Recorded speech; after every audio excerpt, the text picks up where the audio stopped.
Maintenant, vous posez une question fondamentale, le problème du train de vie de l'État. Il faut noter que dans un pays qui fonctionne normalement, la dépense publique, ce qu'on appelle la dépense publique, est un instrument politique. C'est-à-dire que pour relancer, par exemple, la consommation, et donc les entreprises, on augmente les salaires, on multiplie les missions.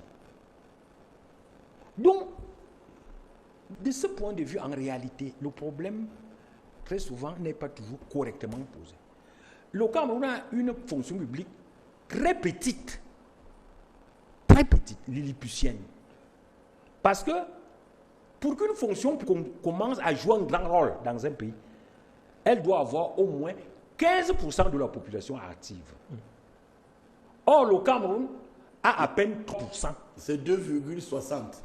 Donc, le Cameroun a une petite fonction publique. Vraiment. Cette fonction publique ne peut pas jouer un grand rôle. Le problème qui se présente renvoie plutôt à l'évolution d'ordre macroéconomique. Ça veut dire quoi? Attends, dans les fonctionnaires, rappelons que entre 1960 et 1982, le président Ahidjo était à 18%. C'est après 1982 que c'est revenu à 2,60%. Donc, ça veut dire que le Cameroun qui a été construit en infrastructure, c'était aussi un Cameroun qui absorbait beaucoup de fonctionnaires. Une forte dépression. Oui, bon, oui, il faut expliquer ça. C'est-à-dire, l'économie dit ceci. Bravo, ils sont pour augmenter la production des entreprises, il faut doper la demande. C'est-à-dire, et vous voyez bien que le Cameroun fonctionne bien quand on paie les salaires. Oui, ça entraîne la consommation. Quand on paie les salaires de l'administration publique, vous voyez bien que c'est à ce moment-là que la ville vit. Et il y a même des embouteillages. Il y a parce que les gens mettent du carburant. C'est-à-dire la fonction publique, la dépense publique joue un rôle moteur. L'État aspire l'argent à travers les impôts et le remet dans le circuit à travers la dépense publique, donc les salaires et les investissements, et même le reste. Donc le problème aujourd'hui, c'est quoi? C'est que nous sommes un pays qui n'a pas un système productif. Bravo, c'est ça. Conséquence, l'argent de l'État, quand l'argent sort de l'État, il sort. Parce que tout cet argent-là est utilisé pour importer. Donc ça assèche le système. Si on était dans un pays où les gens produisent beaucoup, ce train de vie de l'État ne serait pas aussi grave.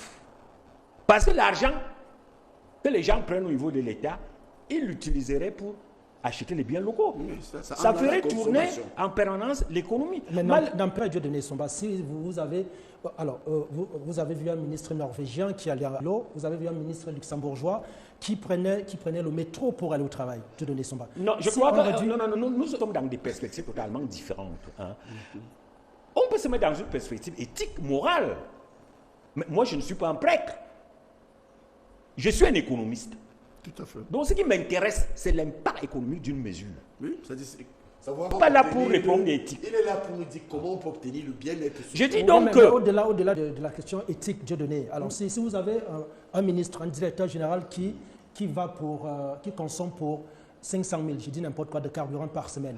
Mais est-ce que ça, c'est une question... Monsieur Boni, il faut bien écouter. Ouais, mais je vous écoute, Dieudonné. S'il consommait 500 000 de plantain, si on lui avait donné de 500 000 plantains, vous voyez que ça créerait un problème. Tout l'argent serait dans les plantations. Hein? Ça doperait la production des plantains. Moi, je suis économiste. Hein.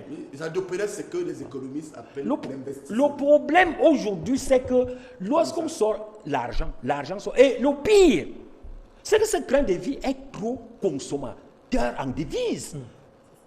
C'est-à-dire que non seulement on n'a pas assez de devises, mais les maires de devises qu'on a, cette élite prend cet argent pour aller le dilapider à l'extérieur. Il faut voir beaucoup plus l'utilisation de cet argent. L'argent du train de vie de l'État. Quand un monsieur se retrouve avec des sommes trop importantes, qu'est-ce qu'il fait? Il les dilapide à l'extérieur. Parce qu'il va envoyer ses enfants en vacances en tourisme à l'extérieur, il va acheter les gros véhicules, il va même cesser de manger les biens locaux. Autrement dit, le train de vie de l'État est plutôt orienté pour détruire le système productif et non pas pour le renforcer. Je vous rappelle que le Cameroun n'est pas le seul pays où il y a la corruption et tout ça. Et il y a des pays qui ont beaucoup de corruption et qui se développent. Ben, on a vu des pays vivre dans la sobriété, même au sommet, comme le Burkina Faso de Thomas La Sankara. sobriété, non, Thomas je vous Sankara, ai dit, hein, le Rwanda et tout. l'économie n'est pas la morale. Est-ce que c'est La sobriété, attendez, la sobriété n'a jamais développé un pays. Quand même, il y a des ressources qui sont économisées Ah. ou réinjectées dans les secteurs vitaux. Non, madame, la bonne gouvernance est une autre chose. La bonne gouvernance est la sobriété. C'est vrai. Moi, Mais Moi, je suis pour la bonne gouvernance. mais la bonne sobriété gouvernance, est c'est un quoi? indicateur également. C'est mettre les ressources là où il y a la priorité. Je crois que le problème au Cameroun, c'est beaucoup plus celui-là. C'est-à-dire que ce n'est pas un bon moral. Nous utilisons mal le budget. Parce que les priorités qu'on finance dans le budget sont de mauvaises priorités. De mauvaises priorités. Et c'est de mauvaises priorités parce que nous sommes dans un système qui ne produit pas. Si nous étions dans un système qui produit, cet argent relancerait la demande. Mais malheureusement, lorsque les gens prennent tout l'argent pour aller le déverser dehors, c'est ça le plus grand... la gravité. La gravité n'est pas dans les aspects éthiques. Non, ça a deux niveaux. Vous prenez d'abord que c'est normal qu'on se Est-ce que c'est vraiment... Il y a deux j'arrive pas à niveaux. comprendre. Là, vous parlez, vous insistez sur l'aspect Non, j'ai dit, moi, sur les aspects éthiques et moraux. Mais Dieu donné, si on dit un ministre, un directeur général, un salaire de 11 millions de francs CFA, ce qui est déjà énorme, et que c'est avec son salaire qu'il ira à sa maison, qu'il paiera ses factures d'eau, qu'il paiera ses factures d'électricité et le reste. Mais est-ce que ça ne réduirait pas justement le train de vie de l'État Je vous ai dit, non, je vous ai dit que vous êtes dans une fiction.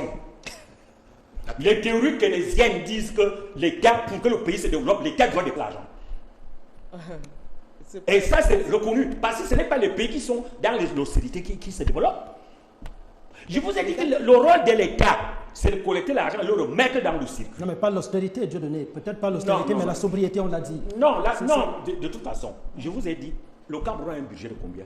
Disons 8 milliards. 800 milliards. Le débat ici, c'est les alternatives d'utilisation. C'est 8 800. Et je suis d'accord que la bonne gouvernance consiste à affecter les ressources là où c'est prioritaire. Exactement, oui. Hein? C'était ça, oui. Mais je dis que la priorité n'est pas définie par des problèmes de sobriété. Non, attends.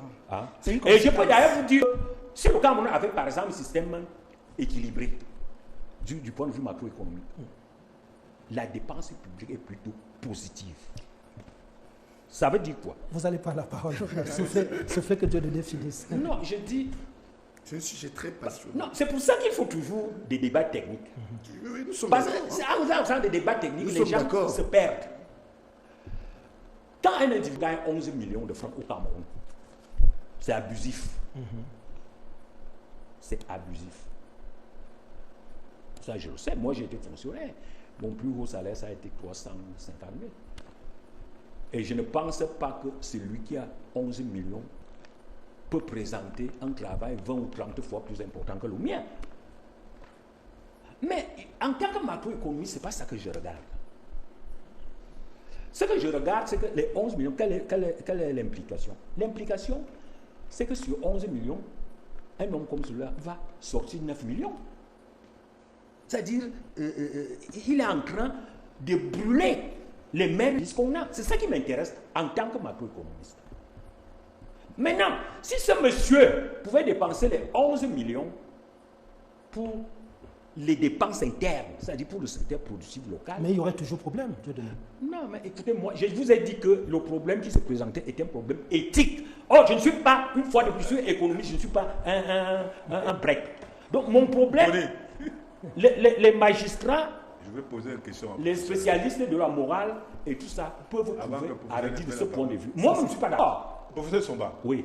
je pose une question. Non, ça. Mais si. Je suis. C'est lié. Non, mais Dieu donné son Non, là, barreau. je- Non, ce n'est pas de ça qu'on parle. Oui, On non, parle, nous parlons de on ça. parle de la. Oui, Non. oui, Le débat aujourd'hui, c'est le débat sur la dépense publique qui est Oui. mal faite. Comment non? Hein? Le débat À peut savoir comment que, maîtriser. écoutez, à savoir que les priorités ne sont pas respectées. Moi, je crois que c'est c'est pas le comme débat. ça que je vois. Le débat, Moi, le débat est comment maîtriser la dépense publique. En un mot. Non, monsieur Et- Bessara, non, je dis pour moi. Non, je dis pour moi. laissez-moi tranquille. Je vous en prie, continuez. J'ai bien compris le débat. D'accord. Non, non, je dis pour moi. Et je dis que, en ce qui concerne, parce que le problème de la dépense publique ne se réduit pas à l'injustice. Non. Là, nous sommes d'accord. C'est de mauvais choix. Mais c'est ce que tu dis aussi. Parce que lorsque... Là, tu parles de 10%. Non, je C'est la dis même c'est de chose. mauvais choix. Et je dis donc que C'est ce que Bima a dit. le problème fondamental posé est un problème lié au système productif parce que malheureusement, nous sommes dans un système qui ne peut pas utiliser les mécanismes keynésiens pour que la dépense publique joue un rôle qui relance Un l'économie. rôle efficient. C'est donc à ce niveau-là que les autres problématiques apparaissent. Je suis tout à fait d'accord. Moi, je ne suis pas contre la gouvernance. Mais je dis que la gouvernance elle-même s'inscrit dans un cadre macroéconomique donné. D'accord. Les pays d'Asie du Sud-Est pourront beaucoup développer avec les mêmes comportements. Seulement, la variété, c'est que lorsque quelqu'un détournait l'argent, par exemple, il paye des entreprises. Mais nous, quand on détourne, soit on construit des résidences somptuaires Ou en expatriation. et économiquement inutiles, soit on expatrie l'argent. Donc, il y a donc là un problème. C'est pour ça que c'est un problème qu'il faut étudier de manière globale. Ma préoccupation, c'est qu'il faut l'étudier de manière globale. Absolument. Hein? Absolument. C'est-à-dire qu'on ne peut pas se limiter à ces aspects uniquement éthiques. Parce que même si on appliquait l'austérité, à partir du moment où ces aspects macroéconomiques ne sont pas bien déblayés, ça n'apporterait rien. D'ailleurs, moi je veux vous dire qu'on va vers l'austérité. On va vers l'austérité parce Nous sommes dans l'austérité qu'on est depuis en 30 train ans. de négocier un programme économique et financier avec le FMI. Compte tenu de la situation, Un troisième programme, tu veux dire? C'est pas nouveau? oui, non, on prolonge. Et ce programme-là sera beaucoup plus sévère. Parce que justement, les deux précédents n'ont pas réussi à rétablir la situation. Donc D'accord. nous serons dans l'austérité, que cela nous plaise ou non. Mais un programme d'austérité ou bien nous devons mettre l'accent sur la rigueur dans les ressources qu'on a. Absolument. Et de la Absolument. dépense. Et la rigueur demande d'abord la bonne connaissance des systèmes économiques. C'est pas un problème de morale.